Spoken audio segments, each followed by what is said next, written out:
Doesn't hurt physically, but it can really damage victims financially.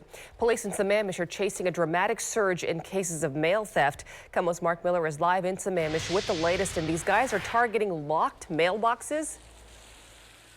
Yeah, just like these, Mary. Okay, they're made of metal. You'll often see them clustered on a residential street. Metal locks, but as we're seeing, clearly vulnerable. And these thieves are getting in using a very simple hand tool.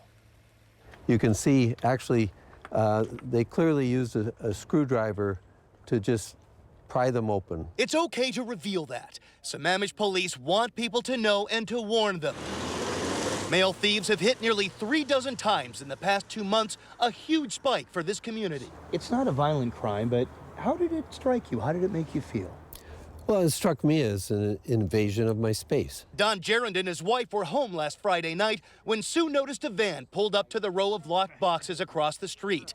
In the dark, it looked like a neighbor just picking up the mail, a routine sight. I was looking out of the window while I was cooking. She couldn't have known, but it bugs her now that she does. And they stayed and hovered, so I thought, oh, they're reading their mail, and I waved at them. Detectives are making this rash of crime a priority, fully aware that what's in our mailboxes can make us so vulnerable to ID theft. And you think about bank statements, you think about, it's right after the end of the year, you've got those tax statements coming, which might have your Social Security number on it. Or blank checks and credit cards.